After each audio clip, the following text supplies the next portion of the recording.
자리에 앉으시기 바랍니다. 할렐루야, 할렐루야. 오늘 엘더스 게이트 교회는요, 저희가 이쪽에서 예배를 준비하는 동안에 야외에서 예배를 드렸어요. 이제 야외에서 함께 모여서 예배를 드리신 거예요. 여러분, 온라인으로 예배 드릴 수 있지만은요, 예배의 자리에 나오셔야 돼요. 예배의 자리에 나와서 아버지 하나님 예배해야 돼요. 날씨가 화창하고 좋았기도 하지만 여러분, 미국 교회 성도들도요, 함께 모여서 주님 앞에 예배 드리는 것이 얼마나 소중하고 중요한지, 아버지 하나님의 기쁨이 되는지를 알기 때문에 바람이 불지만 피크닉 의자 가지고 와서 피고 밖에서 예배를 드린 거예요. 그냥 그분들이 언제부터 밖에서 예배 드려 그런 게 아니라요, 야, 예배 드려야 되겠다, 예배 드려야겠다, 그리고서 그냥 급작스럽게 모이셨대요. 할렐루야. 하나님께서 복 주시는 인생이 될 수밖에 없어요. 자, 우리도 복 받는 인생을 삽시다 하고 인사하도록 하겠습니다. 좌우 옆에 계신 분들하고 인사할게요. 우리 복 받는 인생이 됩시다 하고 인사합시다. 자, 그런데요, 우리는 이미 복을, 하나님의 복, 은혜의 복, 구원의 복을 받은 자들이라고 말씀합니다. 그러니까 복을 받은 걸 그냥 가지고 있으면 안 돼요. 복을 누리는 인생이 됩시다, 그렇게 인사하도록 하겠습니다. 그럼요, 복은 누려야 돼요.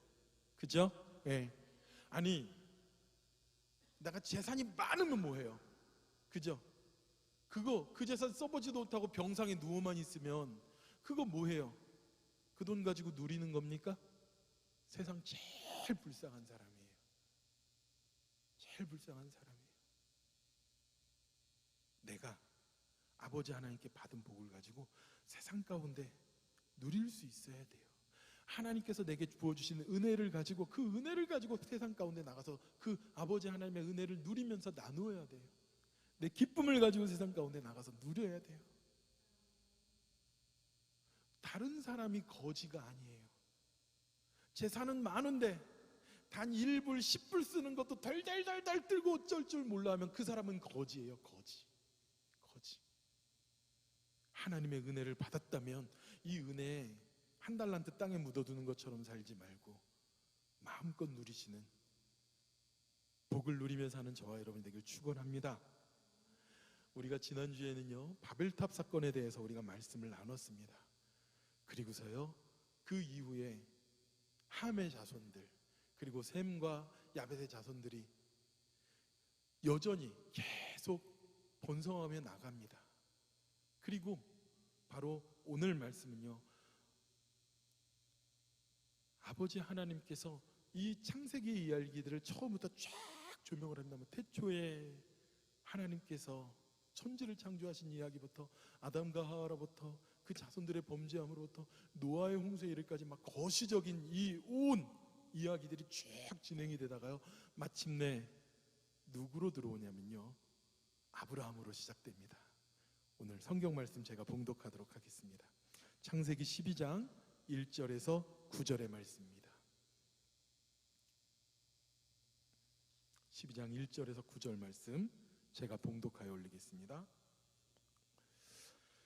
여호와께서 아브라함에게 이르시되 너는 너의 고향과 친척 아비의 집을 떠나 내가 내게 보여줄 땅으로 가라.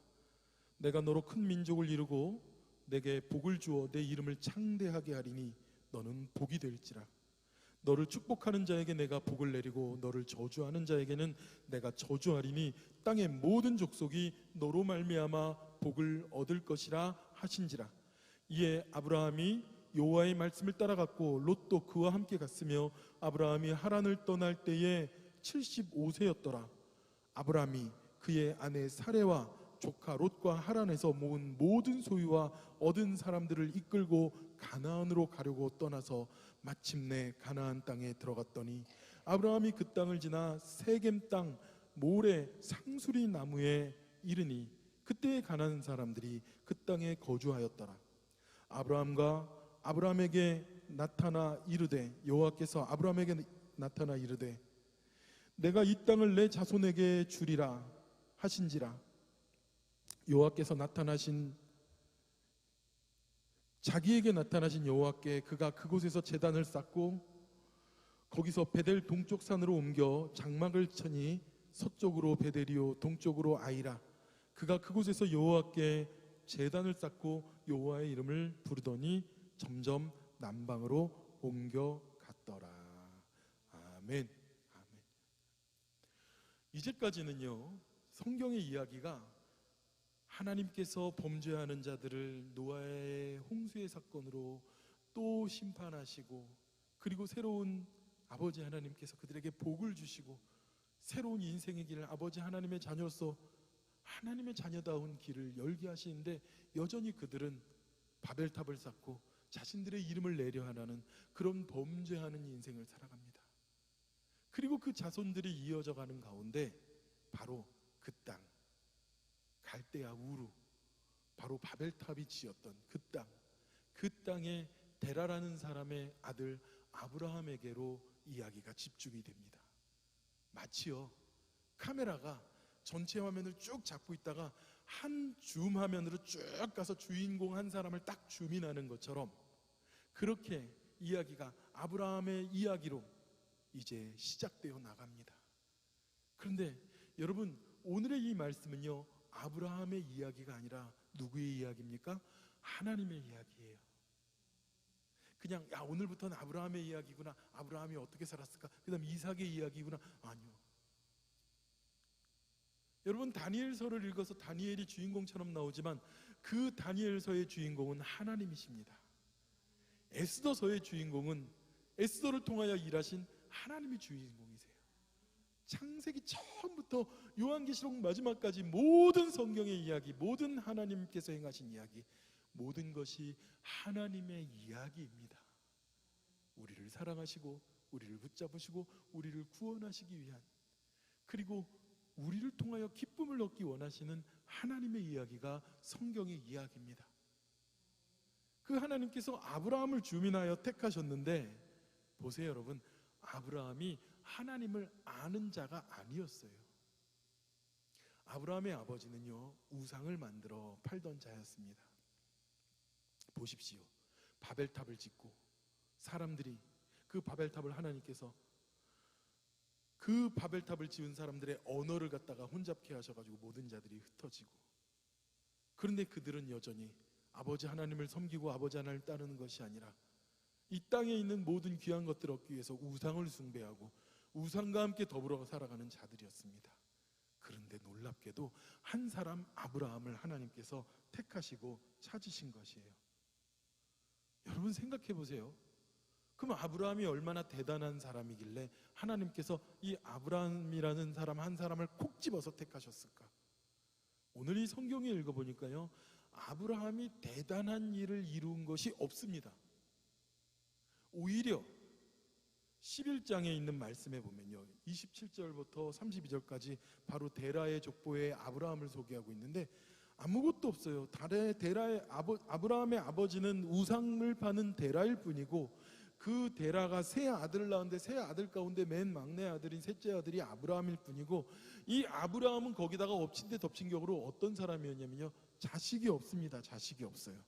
11장 30절에 말하여 사레는 임신하지 못함으로 자식이 없었더라. 이게 아브라함에 대한 소개가 전부 답니다. 그러니까 그 당시에, 오늘날이 아닙니다. 이 당시에 결혼한 남자가, 아내가 아들이 없다는 것은 좀 뭔가 부끄럽고 뭔가 연약하고, 그러니까 보통의 사람들보다는 오히려 좀 측은하고 문제 있는 거예요. 그 당시에, 요즘이 아니라. 오히려 그런 아브라함을 하나님께서 부르십니다. 아주 평범한 자예요, 여러분. 여러분, 예수님의 족보를 이렇게 보면요, 마태복음에 보면 쭉 족보에 나오면요, 다윗부터 시작하지만요, 그 중간에 보면은요, 부끄러운 사람들의 이름도 나와요. 연약한 사람들의 이름도 나와요. 이방인들의 여인들의 이름도 나옵니다. 우리 인생은요, 사실은 다들 보잘것없고, 어쩌면 부끄럽고, 어쩌면 이방인 같고, 어쩌면 창피할 수밖에 없는 그러한 인생과 삶 가운데 예수님이 와주신 거예요. 그런 죄악 가운데 예수님께서 우리의 인생으로 들어오신 거예요. 하나님이 대단하고 위대한 사람을 불러 세워가지고 그렇게 세운 것이 아니라 지극히 평범한 아브라함을 불렀습니다. 지극히 평범한 여러분을 불렀어요. 지극히 평범한 이지혁 집사님 부르고 재윤 형제 부르고 지극히 평범한 우리를 부르신 거예요. 제가 금요기도회 때 그런 얘기 했어요. 나는 옛날에 5달란트짜리인 줄 알고 있었는데 사실은 그렇지 않아요. 어느새 보니까 1달란트짜리였더라고.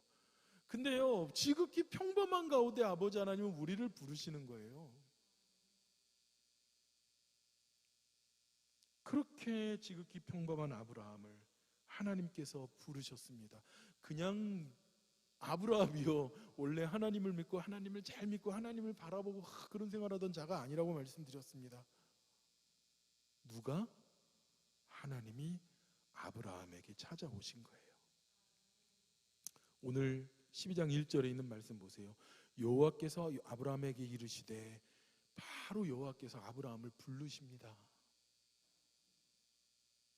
어떻게 부르셨는지 구체적으로는 나오지 않지만 먼저 아브라함을 아버지 하나님께서 부르신 거예요. 아브라함을 여호와께서 부르신 거예요. 여러분, 우리가 아버지 하나님을 부르고 찾아가지고, 물론 우리가 예수님을 믿게 된 건 의지적인 믿음도 있고 부모님이 믿어서 니콜라스처럼 태어나자마자 예수 믿는 어린이가 될 수도 있지만, 내 의지와 내 삶이 아버지 하나님을 붙잡은 것이 아니라 하나님께서 우리를 붙잡아 주시고 먼저 하나님께서 우리에게 찾아와 주신 겁니다.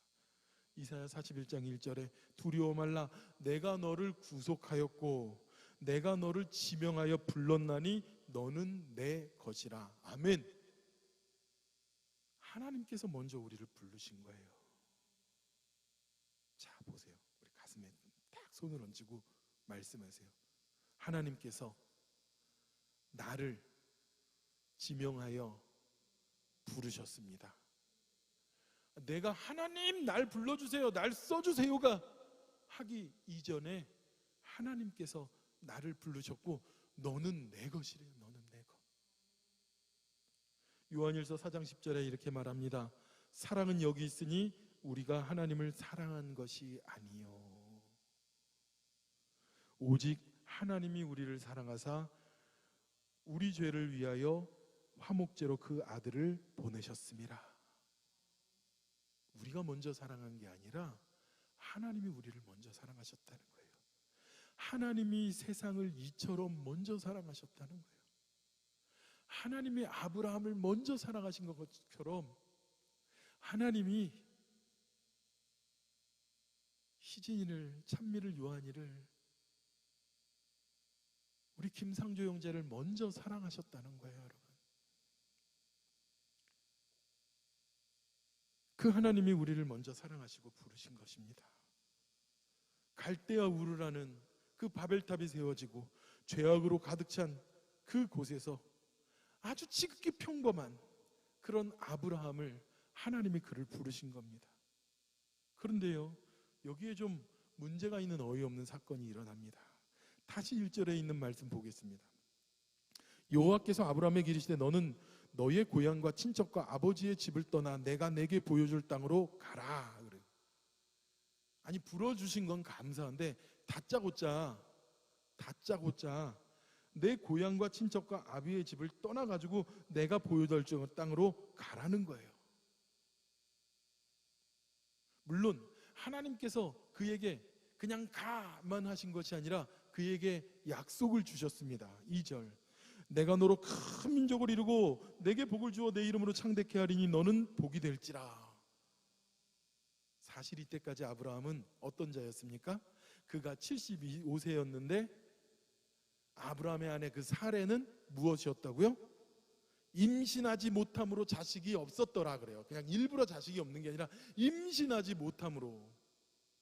그러니까 75세까지 애가 안 들었으면은요, 이거는 이미 임신이 안 된다고 봐야 되는데 하나님께서 너로 큰 민족을 이루게 하신다는 거예요. 그리고 내 이름을 창대케 하신다는 거예요. 그 약속이 얼마나 보세요. 저처럼 자녀가 셋이나 있으면 야, 그 세 자녀를 통해 가지고도 얼마든지 민족이 일어나는 그 약속을 감사합니다. 그리고 제 이름을 창대케 하신다니까 할렐루야 막 그렇게 하겠는데, 이제 지금 제가 말씀드린 아브라함의 형편은 어떻습니까? 지극히 평범한 사람이고 하나님이 누군지도 잘 모르는데 그분이 먼저 오셔가지고 그에게 약속을 주셨을 뿐만 아니라 창대케 하신다는 그런 약속을 주시는 거예요.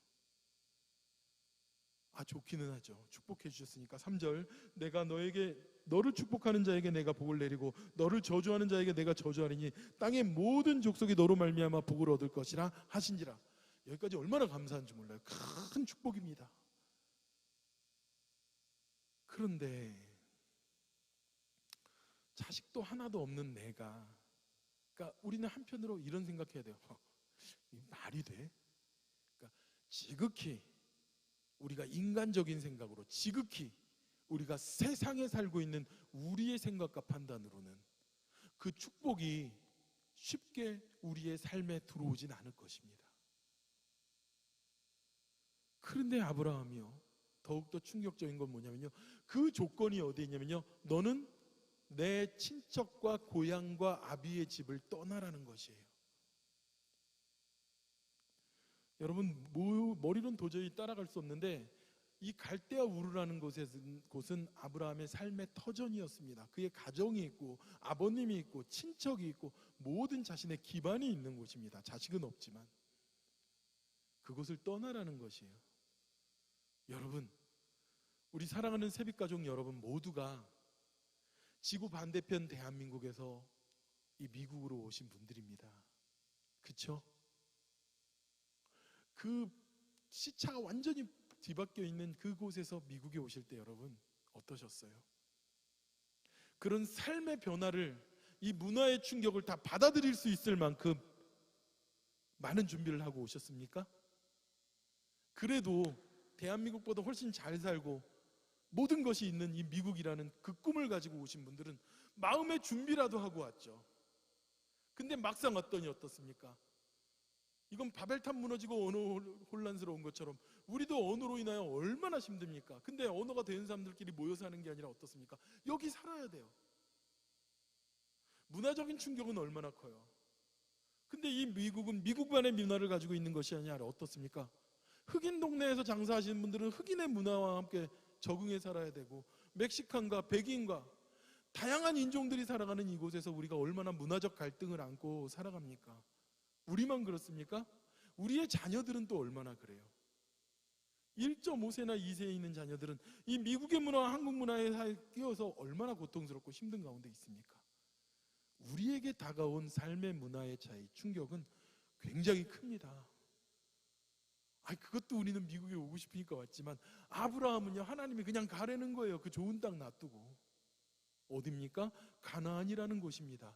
그런데 이 가나안이 미국처럼 한국보다 좋은 곳이냐? 그렇지도 않습니다. 하나님의 약속을 주신다고 하고 복 주신다고 하니까 아브라함은 그 말씀 하나 붙잡고 그냥 갑니다. 그 약속 하나 붙잡고 그는 가나안으로 갑니다. 여러분, 우리의 삶에 다가온 환경의 변화, 삶의 변화는요, 얼마나 두려운지 몰라요. 때로는 갑작스럽게 닥친 나의 삶의 위기 때문에 어쩔 수 없이 내 환경과 내 삶을 바꾸고 뛰쳐나가야 되는 그러한 경우에 놓이는 사람들도 있습니다. 여러분, 미국 가서, 아니면 제가 외국의 다른 나라에 갔을 때 제일 마음이 프라우드하고 좋았을 때가 언제냐면요, 그냥 어디든지 비행기를 딱 내리고 차를 타고 쭉 출발을 하면요, 공항에서 출발하면 무슨 간판이 보여요? LG, 삼성, 현대 간판이 보여요. 그러면 저는 대한민국 사람으로서 얼마나 프라우드한지 몰라요. 사람들이요, 함부로 보지도 않아요. 야, 저 대한민국 사람, 갤럭시의 나라, 그래요. 현대의 나라, 그렇게 봐줘요. 미국의 어떤 젊은이들은요, 이 삼성이요, 미국에서 만든 브랜드인 줄 알아요. 아이폰처럼. 현대는요, 일본 브랜드인 줄 알아요. 헌다인 줄 알고요. 얼마나 자랑스러운지 몰라요. 그런데 이 현대라는, 이 삼성이라는 기업도요, 원래부터 이렇게 초인류 기업이고 글로벌 기업이 아닌 걸 여러분 알고 계시잖아요. 1987년도에 삼성의 창업자 이병철 회장이 이건희 그 아들에게 삼성을 물려줄 때는 한국에서 재계순위 3위인 그 기업이었어요. 한국에서 재계순위 3위여도 대단하지 얘기할지 모르지만 죄송합니다. 1987년 한국이란 나라, 개발도상국이라는 이 한국이란 나라, 올림픽을 앞두고 있지만 여전히 잘 살지 못하는 이 나라는 전 세계에서 아무리 대한민국 재계순위 3위여도요, 별 볼 일 없는 그냥 작은 기업이에요. 하루 만에 문 닫아 버릴 수 있는 기업이에요. 여러분, 그 당시에 재계순위 2위 기업이 어디였는지 아십니까? 바로 대우예요. 대우. 지금은 없어지고 사라진 대우. 그런데 그 이건희 회장이 1988년 그가 취임한 지 1년 되었을 때 그가 뭐라고 말합니까? 전 직원들에게, 삼성에게 뭐라고 말합니까? 마누라 빼고 자식 빼고 다 바꿔야 살아남을 수 있다, 이런 얘기를 해요. 이 삼성의 모든 시스템을 바꾸라는 거예요. 아니, 그제까지도 그래도 재계순위 3위고 삼성전자가 잘 나가는 곳인데 그냥 그렇게만 가도 먹고 살고, 삼성이라는 회사는 그 당시만 해도 그래도 사람들이 서로 취직하고 싶어 했던 회사였습니다. 저도 그 당시에. 그런데도 아내 빼고 식구들 빼고 다른 건 전부 다 바꾸라는 거예요. 변화되라는 거예요. 개혁해야 된다는 거예요. 그래서 오늘날 삼성은 어떤 회사가 됐습니까? 글로벌 기업, 초인류 기업이 됩니다. 그들에게 변화는 쉬운 일이었을까요? 굉장히 어려운 일이었어요. 개혁되고 변화되기 위해선 얼마나 고통스러운 일들을, 얼마나 두려운 일들을 맞닥뜨려야 되고 처음 당하는 일들을 이루어 나가야 될지 모릅니다. 여러분, 우리가 처음 당하는 환경은 얼마나 우리를 두렵게 하는지 몰라요. 여러분, 내일이 다가오는 것이 사실 두렵습니까? 그렇지는 않아요. 그런데 사실은 내일은 새로운 시간과 새로운 환경이 다가옵니다. 우리에게. 미국 땅에 비행기 타고 탁 내렸을 때 여러분 어땠어요? 공기부터 다르고 내가 이렇게 새로 시작되는 이 삶의 변화에 대해서 두려움이 없었습니까? 걱정이 없었습니까? 그런데 여러분 어때요? 그거 이겨나가고 살았잖아요. 그래서 아메리칸 드립을 잃은 분들도 있잖아요. 변화는 우리에게 때로는 고통을 주고 아픔을 주지만 그것을 이겨나가고 견뎌갈 때 가장 중요한 것, 하나님께서 주시는 축복과 은혜로 견뎌나갈 때 우리는 일어설 수 있는 것입니다. 여러분, 이 변화하고 혁신을 일으키는데 그렇게 뛰어들었을 때 아브라함이요, 그의 나이 75세였다고 제가 아까 이미 말씀드렸습니다. 눈에 보이는 것만으로도 그가 그렇게 뛰어들어가기에 굉장히 두려운 나이예요. 무엇 하나 가지고, 하나님의 약속 가지고. 자, 보세요. 아브라함에게 저 가나안이 축복했다니까 나는 가나안 땅으로 가야 해 라는 마음이 있었을까요? 오늘 성경에는 무엇도 설명하고 있지만 아브라함은 가나안 땅에 복이 있어서 간 것이 아니라 하나님께서 동행하시기 때문에 간 거예요. 아브라함은 가나안 땅에서도 옮기죠. 하나님의 동행하심이 있기 때문에 가는 거예요. 어떤 어린 자녀 둘을 두고 있는 부모님이, 어린아이들이 니콜라스보다 좀 어린 또래였던 것 같아요. 젊은 부모, 그 부부가 아이를 데리고 이렇게 날씨가 좋은 날 놀러 갑니다. 동물원에 놀러 간 거예요. 동물원에 입장권을 내고선 입구에 딱 들어갔더니 와, 우리 동네 놀이터에서 보는 거랑 다른 아주 예쁘고 이쁜 그네들이 있는 겁니다. 그러니까 이 막내가 5살 정도 되는 막내가 우악 그러고서 막 그네로 뛰어갑니다. 형도 막 그 뒤에 따라오는데 이 막내가 그네 하나를 딱 찾아가서 신나게 그네를 막 타고 있는 거예요. 그런데 형이 타려고 그러는데 얘가 안 내려. 여기 딴 아이들도 타고 있고 자리가 안 나. 동생에게 뭐라고 했을까요? 나 좀 타자, 내려와. 동생이 안 내려와요. 결국은 형이 동생을 밀어뜨립니다. 그리고 형이 그 그네를 뺏어가지고 타는 거예요. 이 동생이요, 난리가 난 거예요. 막 떼를 부리고 막 난리가 났는데 문제는 뭐예요? 그 놀이터에 다른 사람들도 많이 와 있잖아요. 그러니까 아버지가 날도 좋은 날이니까 야, 하지 마. 동물들 보고 재밌는 거 많으니까 이건 그만하고 우리 들어가자. 근데 이 아들아이는요, 이 동네에서 볼 수 없었던 이 그네가 너무 좋아가지고 자기는 그네를 타야 되겠다고 형이 내려야 된다고 막 싸우는 거예요. 어느 정도로 막 발버둥을 치고 우는지, 형하고 막 싸우는지 도무지 주변 사람들이 막 눈치를 주고 그러니까 아버지가 달래도 안 되니까 어떻게 했겠습니까? 혼을 냈겠죠. 너 이놈의 자식들, 너 그냥 오늘 바로 집으로 갈 거야. 그리고 니들 오늘부터는 집에 가서 컴퓨터 게임 못해. 그리고 텔레비도 못 봐. 만화도 못 봐. 흔히 우리 부모님들이 제일 많이 하는 위협이죠. 그쵸? 근데 얘가 들었을까 안 들었을까? 뚝 멈추는 게 아니라 더 울면서 안 돼! 그러면서 막 그런 거예요. 그것도 안 통하는 거예요. 왜? 여태까지 늘 그렇게 혼냈지만 아빠가 그렇게 된 말 그렇게 한 적이 없었거든. 속으로 부모님을 다 잃고 있는 겁니다. 결국은 어떻게 했을까요? 뭐 말을 저 안에 들어가면 더 끝내주는 것, 더 좋은 거 있어 라고 말을 하는데 눈앞에 보이는 이 그네, 이 동네에서 볼 수 없는 이 그네를 나는 기필코 타야 되고 이걸 뺏기면 안 된다는 것 때문에 이 아들이요 바닥에 누워서 막 흙바닥에서 막 굴르고 난리를 칩니다. 그러니까 그 아버지가 저기 저 숲을 돌아가 들어가면은 더 좋은 놀이기구가 있다니까는, 회전목마가 있다니까는. 그런데 그 아들은요 그제까지 회전목마가 뭔지 본 적이 없어요. 빙글빙글빙글 타는 놀이기구 막 울고 난리가 나는 거예요. 안 되겠으니까 그 아버지가 어떻게 했을까요? 이 아들, 둘째 아들, 이 어린애를 갖다가요 확 들쳐업고서는 그쪽으로 막 걸어갑니다. 숲을 지나서 겁니다. 근데 이 애는요 너라고, 난 저거 타야 된다고, 너라고 막 그러고 막 울고 발버둥을 치고 있는데 어느새 가다 보니까 숲을 딱 돌아서니까 뭐가 보여? 눈앞에 회전목마가 보이는 거예요. 그러니까 애가요 너 그러더니 막 아버지를 띄어내더니 어디로 달려갑니까? 눈이 휘둥그레져서 회전목마로 막 달려가는 거예요. 그리고선 회전목마를 표를 끊어가지고 딱 타더니요 세상 그런 일이 언제 있었냐는 듯이 막 좋아가지고 막 미친 애처럼 막 좋아하더라는 거예요. 여러분 보세요. 내가 눈에 보이는 그 그네에만 집착하고 막 그랬던 아이가 말로 설명하고 다독이고 뭘 해도 그 뒤에 감춰져 있는 더 나은 것, 더 좋은 것들, 그것만 지나가는 그 환경, 내가 지금 있는 환경을 놓치지 않으려고 좋은 것만 붙잡으려고 발버둥 쳤지만 그 숲길만 지나가면 더 좋은 하나님의 예비하심과 축복이 있는데 그거를 못 놓아서 안달복달하고 막 그러는 모습이 마치 우리의 모습과 같은 거예요.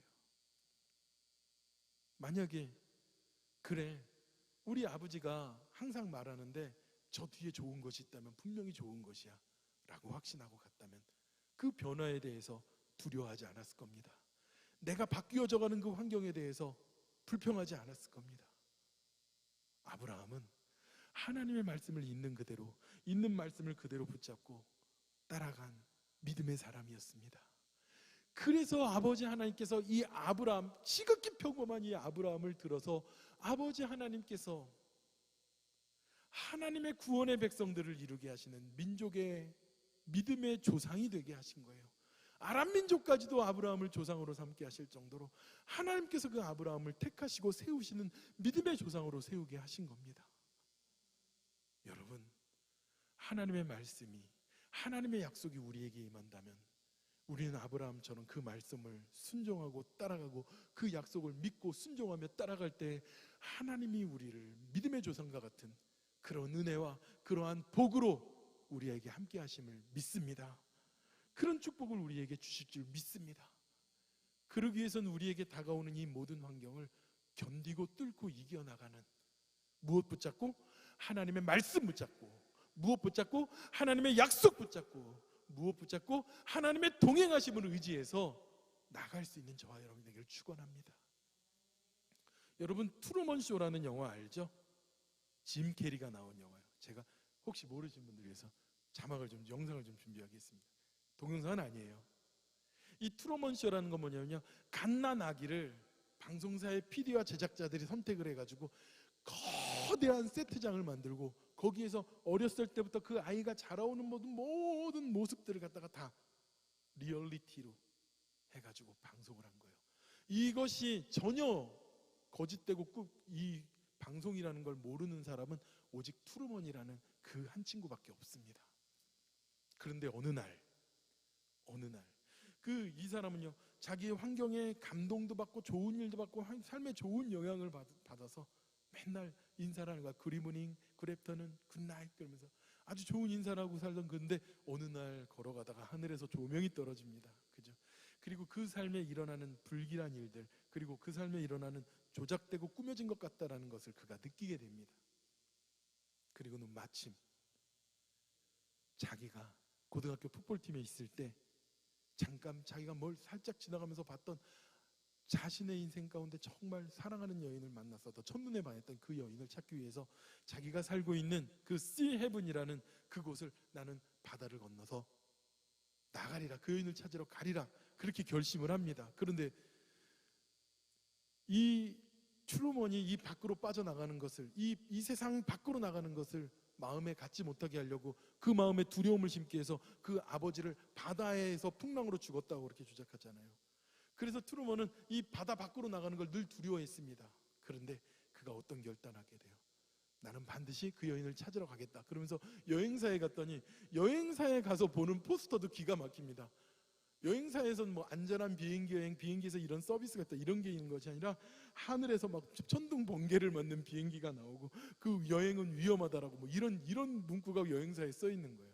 여행을 꿈도 못 꾸게 했습니다. 그런데 마침내 사랑하는 여인을 위해서 찾게 하고, 내가 살고 있는 이 땅이 거짓되고 감춰진 것 같으니까 바로 그 Sea Heaven을 벗어나서 바다를 요트를 타고 나갑니다.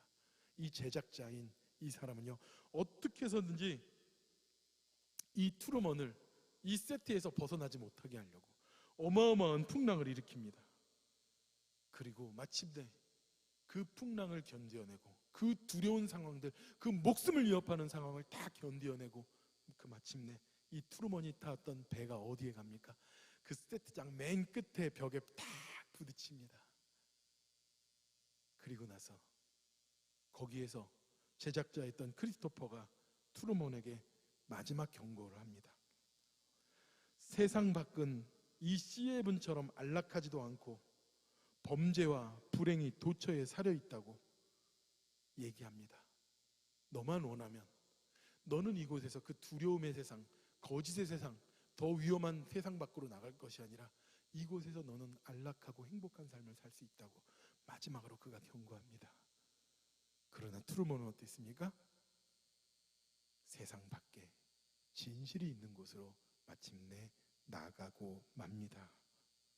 여러분, 우리가 지금 살아가고 있는 삶, 어찌 보면은 내가 살아가고 있는 익숙한 삶, 내 삶의 익숙한 삶의 모든 바운더리에서 모든 것을 누리고 살아가고 있지만, 하나님의 명령이 있다면, 하나님의 뜻이 있다면, 하나님의 약속이 있다면 우리는 하나님의 말씀을 붙잡고 하나님과 동행하여서 그 어떤 변화의 두려움, 공포, 어려움이 올지라도 우리는 본토 아비집을 떠나서 하나님이 명령한 곳으로 가야 될 줄 믿습니다. 공교롭게도 이 말씀을 준비할 때 저도 어디론가 하나님께서 어디론가 떠나게 하시는 건가? 우리 새빛교회를 얘기하는 것이 절대 아닙니다. 제가 살고 있는, 거주하는 집을 얘기하는 것이에요. 두렵죠. 갑자기 어딘가 나가고 이동해야 된다는 것이. 그런데요, 하나님이 함께 계시는 곳에 복이 있는 것이에요. 하나님이 동행하시는 곳에 은혜가 있는 것입니다. 그리고 그 옮긴 곳에서 아브라함이 마침내 가나안에 가서 그 제일 먼저 한 일이 무엇인지 보세요. 6절, 아브라함이 그 땅을 지나 세겜 땅 모래 상수리 나무에 이르니 그때 가나안 사람들이 그 땅에 거주하였고 이미 가나안 사람들이 있었습니다.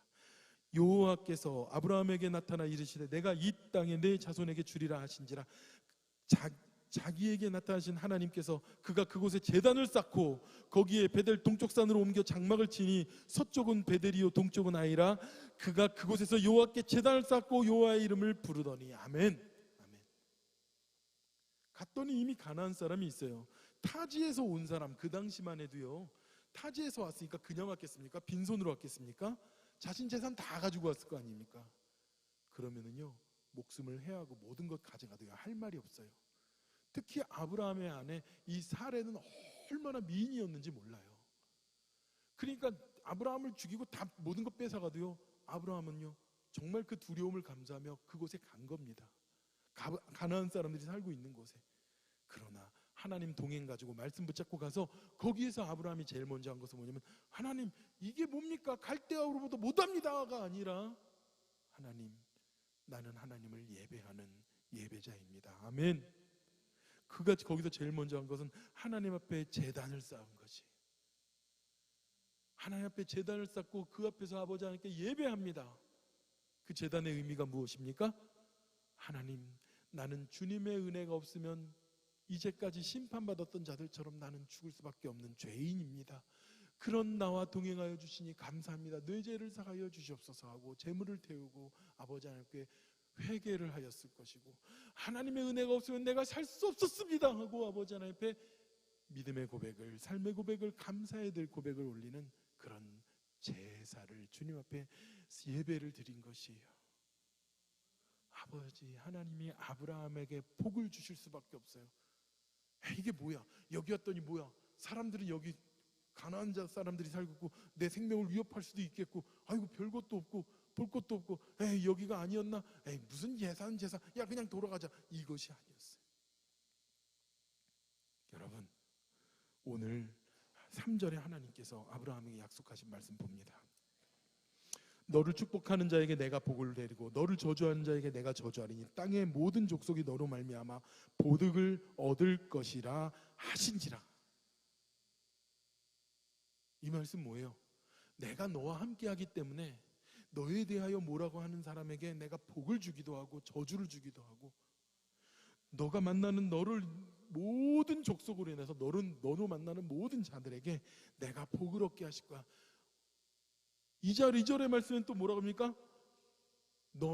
나는 내게 복이 되게 하셨다고 말씀한 거야. 내가 너로 큰 민족을 했고 내게 복을 주어 내 이름을 창대하게 하리니 너는 복이 될지라. 하나님이 복이 되게 하신다는 거예요.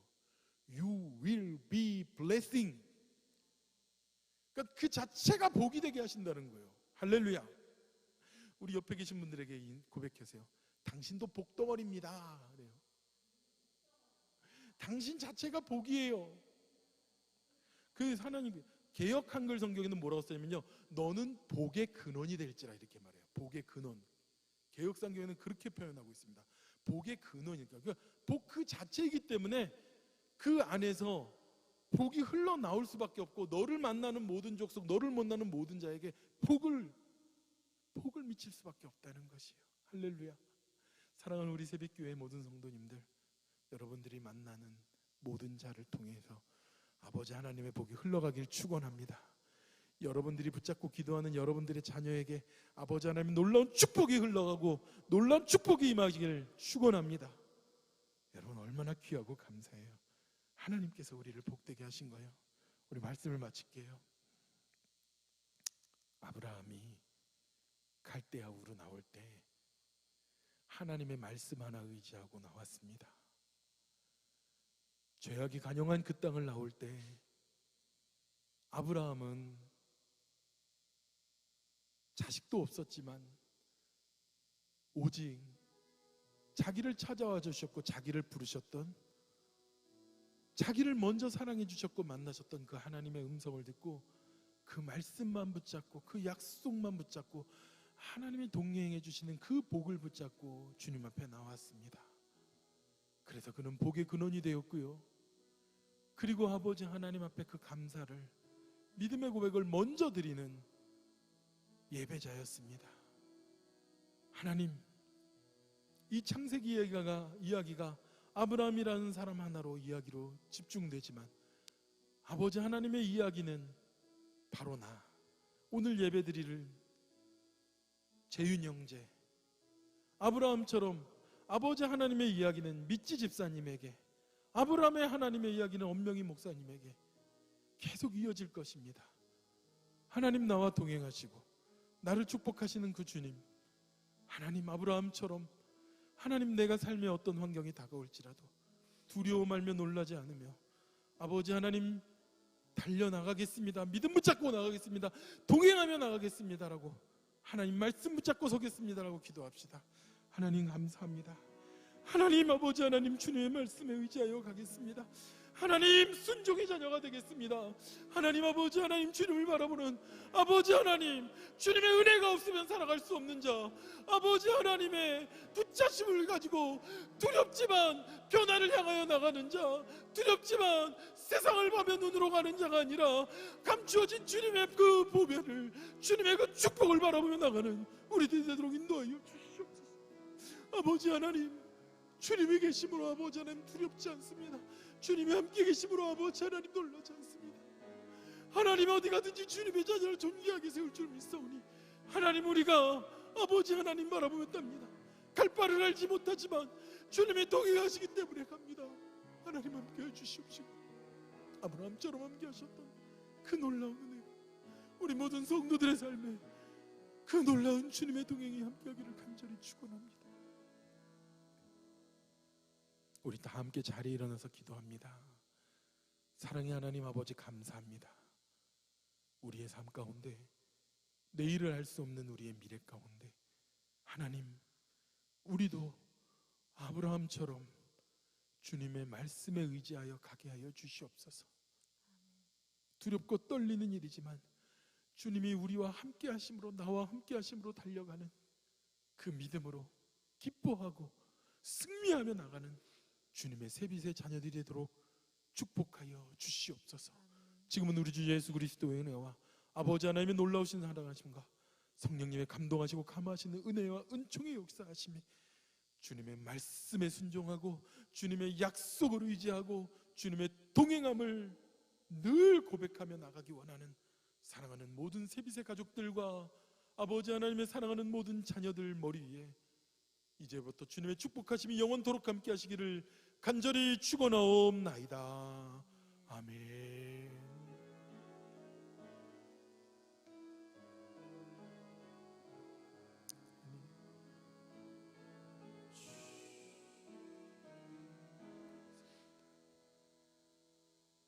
하나님께 영광의 박수, 감사의 박수 올립니다.